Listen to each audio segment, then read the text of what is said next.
रात के 1 बजे धड़कनें तेज थीं। तभी मेरे कमरे का दरवाज़ा धीरे से खुला और चटकनी की आवाज़ आई। मुझे अंदाज़ा था कि वह क्यों आए हैं।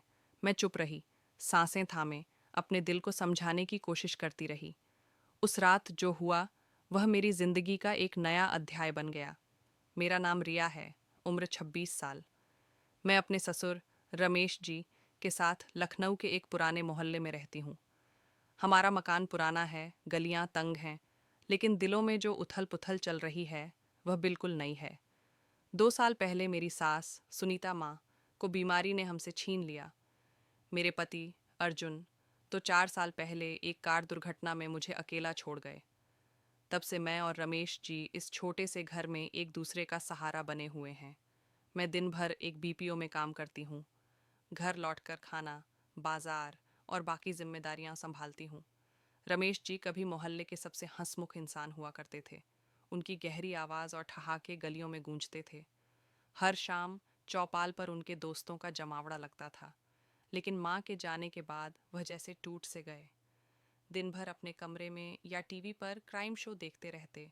उनकी आंखों में एक गहरी उदासी थी जो मुझे रातों को चैन नहीं लेने देती थी। मैं सोचती, क्या मैं उनके इस दर्द को कम कर सकती हूँ? क्या उनकी ज़िंदगी में फिर से रौनक ला सकती हूँ? एक रात करीब 2:30 मैं पानी पीने उठी। घर में सन्नाटा था। बाहर सड़क पर कुत्तों की भौंकने की आवाज़ें गूंज रही थीं। रमेश जी का कमरा ऊपर था, मेरा नीचे। तभी ऊपर से कुछ गिरने की आवाज़ आई। मेरा दिल जोर से धड़का। क्या हुआ? डरते डरते मैं दबे पांव ऊपर गई। उनका दरवाज़ा हल्का सा खुला था। मैंने चुपके से झांका। रमेश जी अपने मोबाइल की टॉर्च जला रखी थी। एक हाथ में मोबाइल था और वह कुछ देख रहे थे। दूसरा हाथ शायद कुछ और कर रहा था। तभी उनके पास रखा स्टील का गिलास जमीन पर गिर गया, लेकिन वह इतने खोए थे कि उन्हें भनक तक नहीं हुई। मैंने देखा, वह एक वीडियो में डूबे थे। कुछ देर बाद उन्होंने मोबाइल साइड में रखा और लेट गए। मैं चुपके से नीचे अपने कमरे में लौट आई। नीचे आकर जो मैंने देखा, उस पर यकीन करना मुश्किल था। रमेश जी, जिन्हें मैं हमेशा एक पिता की तरह देखती थी, क्या वह भी इस अकेलेपन से जूझ रहे थे? लेकिन फिर मैंने सोचा, यह तो इंसानी फितरत है, इसमें गलत क्या है? उनके अकेलेपन ने मेरे दिल को छू लिया। मैं सोचने लगी, क्या मैं उनके लिए कुछ कर सकती हूँ? क्या मैं उनके दिल में बुझी उस चिंगारी को फिर से जला सकती हूँ? अगली सुबह मैंने फैसला किया कि कुछ तो करना होगा। मैंने उनके लिए उनकी पसंद का नाश्ता बनाया, प्याज का पराठा और मसाला चाय। जब मैंने उनके सामने परोसा, वह चौंक गए। रिया, ये सब इतनी सुबह? मैंने हंसकर कहा। रमेश जी, आपकी वो पुरानी हंसी वापस लाने के लिए ये पराठा तो छोटी सी बात है। वह हल्के से मुस्कुराए और मेरे दिल को सुकून सा मिला। उस दिन के बाद मैंने उनके साथ वक्त बिताना शुरू किया। कभी उनके पुराने दोस्तों को घर बुलाया, कभी शाम को उनके साथ गलियों में टहलने निकली। एक दिन जब मैं रात को खाना बना रही थी, रमेश जी ने अचानक कहा, रिया, तू मेरे लिए बेटी जैसी है, लेकिन तेरा दिल क्या कहता है? तू भी तो अकेली है ना? उनकी बात मेरे दिल को गहरे तक छू गई। मैंने धीरे से कहा, रमेश जी, अकेलापन तो हम दोनों का है।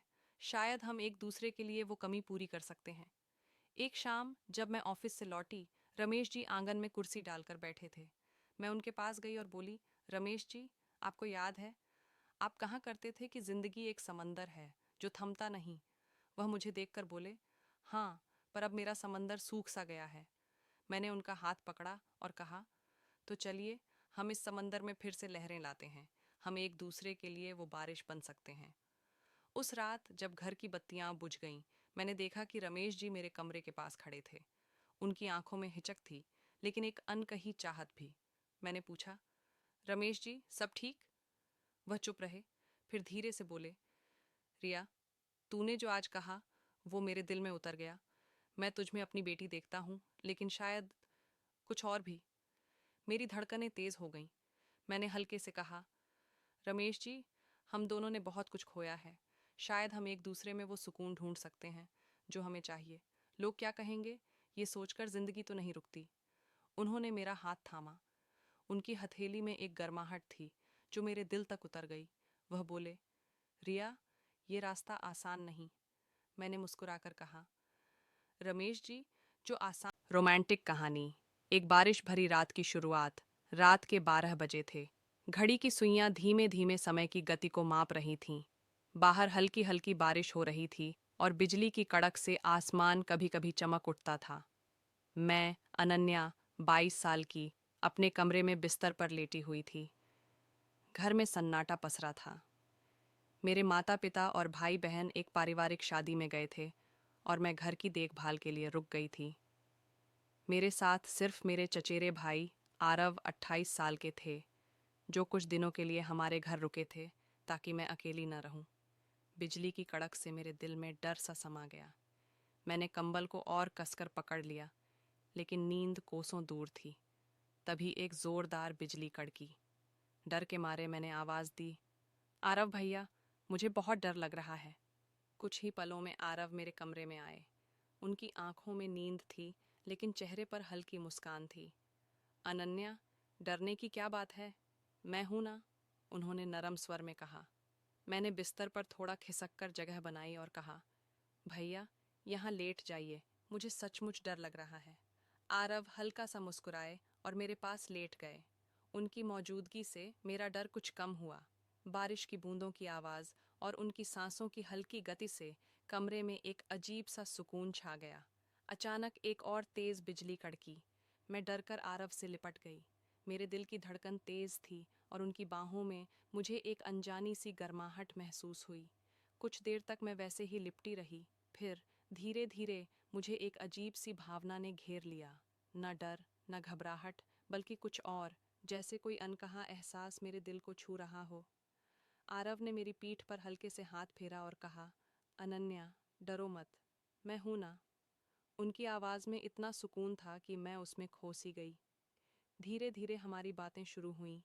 उन्होंने मुझे अपने कॉलेज के दिनों की कहानियां सुनाईं। कैसे वो अपने दोस्तों के साथ रात भर बातें करते थे और कैसे उनकी पहली पसंद की लड़की ने उन्हें एक बार बारिश में भीगते हुए देखकर छाता दे दिया था। मैं हंस पड़ी। भैया, आप तो बहुत रोमांटिक हैं। वो भी हंसे और बोले, अरे, अब तो बस पुरानी यादें बची हैं। लेकिन तुम बताओ, तुम्हारा दिल क्या कहता है? कोई खास दोस्त है स्कूल में? मैं शर्मा गई और बोली, नहीं भैया, मैं तो बस पढ़ाई में डूबी रहती हूँ। उनकी आंखों में एक चमक थी, जैसे वो मेरे शब्दों के पीछे की अनकही बातों को पढ़ रहे हों। उस रात हम बातें करते करते सो गए। सुबह जब मैं उठी तो आरव पहले ही उठकर नाश्ता बना रहे थे। मैंने हैरानी से पूछा, भैया, आप किचन में? वो हंसे, हाँ, तुझे डर से बचाने के बाद अब भूख से भी बचाना है। उनकी इस बात पर मेरी हंसी छूट गई। उस दिन हमने साथ में नाश्ता किया और फिर वो अपने काम पर चले गए। शादी का सीज़न और अनन्या का अकेलापन। जून का महीना था। गर्मी अपने चरम पर थी और शादियों का मौसम भी जोरों पर था। मेरे घर में खाला की बेटी की शादी थी और सबको वहां जाना था। लेकिन घर को अकेला छोड़ना ठीक नहीं था, क्योंकि चोरी का डर रहता था। सबने मिलकर फैसला किया कि मैं घर पर रुकूंगी। मुझे शादी में जाने की बहुत इच्छा थी, लेकिन घर की जिम्मेदारी के आगे मैंने हामी भर दी। पापा ने आरव को फ़ोन किया, आरव, कुछ दिन के लिए अनन्या के साथ हमारे घर रह सकते हो? वो अकेली है और हमें उसकी चिंता है। आरव तुरंत तैयार हो गए। अंकल, चिंता न करें, मैं रात को घर आ जाऊंगा और अनन्या की देखभाल करूंगा। आरव की शादी 2 साल पहले हो चुकी थी, लेकिन उनकी पत्नी अपने मायके गई थी, इसलिए वो अकेले थे। शाम को जब सब शादी के लिए निकल गए, मैं घर में अकेली थी। तभी आरव का फ़ोन आया। अनन्या, खाने में क्या खाएगी? मैंने हंसते हुए कहा, भैया, कुछ तीखा और स्वादिष्ट, जैसे पनीर टिक्का। वो बोले, ठीक है, मैं ले आता हूँ। जब वो आए तो उनके साथ पनीर टिक्का और ढेर सारी मिठाइयाँ थीं। मैंने रोटी और चावल पहले ही बना लिया था। हमने साथ बैठकर खाना खाया। आरव ने मुझसे कहा, अनन्या, तुम अब पहले से भी ज़्यादा खूबसूरत हो गई हो। उनकी तारीफ सुनकर मेरे गाल लाल हो गए। मैंने हंसकर कहा, भैया, आप भी तो कम हैंडसम नहीं हैं। चाची कितनी लकी हैं। वो हंसे और बोले, अरे, शादी के बाद तो बस काम और घर की भागदौड़ है, लेकिन तुम्हारी हंसी देखकर पुराने दिन याद आ गए। खाने के बाद हम देर तक बातें करते रहे। रात के 1 बजे तक हम हंसते बतियाते रहे। आरव की बातों में एक अजीब सा जादू था। वो हर पल को हल्का और खुशनुमा बना देते थे। फिर मैं अपने कमरे में सोने चली गई और वो अपने कमरे में। एक अनकहा एहसास। अगले दिन सुबह मैं जल्दी उठी और नाश्ता बनाने लगी, लेकिन आरव अभी भी सो रहे थे। मैंने उन्हें आवाज़ दी, भैया उठिए, आपको लेट हो जाएगा। जब वो नहीं उठे तो मैं उनके कमरे में गई। उनकी नींद में एक मासूमियत थी जो मुझे देखते ही रहने को मजबूर कर रही थी। मैंने हल्के से उनकी चादर खींची और वो एकदम से उठ बैठे। अरे अनन्या, इतनी सुबह? मैं हंस पड़ी और बोली, भैया नाश्ता तैयार है, जल्दी नहा लीजिए। उस दिन घर में अकेलेपन का एहसास हुआ। मैंने पेंटिंग की, फिर फ़ोन चलाया और कब सो गई पता ही नहीं चला। जब उठी तो देखा कि आरव के आने का समय हो गया था। मैंने जल्दी से नहाया और अपनी पसंदीदा नीली ड्रेस पहनी। ये ड्रेस मेरे शरीर पर पूरी तरह फिट थी और मुझे बहुत पसंद थी। जैसे ही मैं कमरे से बाहर आई, आरव की नज़र मुझ पर ठहर गई। वाह अनन्या, ये ड्रेस तो तुम पर कमाल लग रही है, उन्होंने कहा। उनकी तारीफ में एक गहराई थी जो मेरे दिल को छू गई।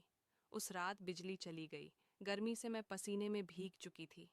आरव ने अपने फ़ोन की टॉर्च जलाई और बोले, अनन्या, गर्मी बहुत है, चलो खाना बनाते हैं। हमने मिलकर खाना बनाया। किचन में काम करते हुए उनकी नज़रें बार बार मुझ पर रुक रही थीं। मुझे उनकी नज़रों में एक अनकहा सा आकर्षण दिख रहा था, लेकिन मैंने खुद को संभाला। वो मेरे चचेरे भाई थे और मैं नहीं चाहती थी कि मेरे मन की उलझनें गलत दिशा में जाएं। खाना बनने के बाद मैंने फिर से नहाया और एक हल्की नाइटी पहनी। जब मैं छत पर गई जहां हमने सोने का फैसला किया था, तो आरव मुझे देखकर चुप हो गए। अनन्या, तुम सचमुच बहुत खूबसूरत हो, उन्होंने धीमे स्वर में कहा। मैं शर्मा गई और बोली, भैया आप भी तो कम नहीं हैं। एक नई शुरुआत। उस रात छत पर लेटे हुए हमने ढेर सारी बातें की। आरव ने मुझसे पूछा, अनन्या, तुम्हारा सपना क्या है? तुम जिंदगी में क्या चाहती हो?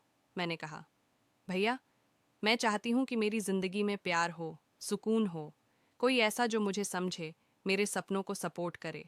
वो मुस्कुराए और बोले, तुम्हें ऐसा इंसान ज़रूर मिलेगा। तुम्हारा दिल बहुत खूबसूरत है। उनकी बातों ने मेरे दिल को छू लिया। उस रात हमारी बातों में एक गहरी दोस्ती और विश्वास का रिश्ता बन गया। मैंने महसूस किया कि आरव सिर्फ मेरे भाई नहीं, बल्कि एक ऐसे दोस्त थे जो मेरे हर डर, हर सपने को समझते थे। कुछ दिन बाद जब मम्मी पापा लौटे, तो मैंने अपनी ज़िंदगी के बारे में गंभीरता से सोचना शुरू किया। मैंने फैसला किया कि मुझे अपने सपनों को पूरा करना है। मैंने कॉलेज में दाखिला लिया और अपनी पढ़ाई पर ध्यान दिया। आरव मेरे लिए हमेशा एक प्रेरणा बने रहे।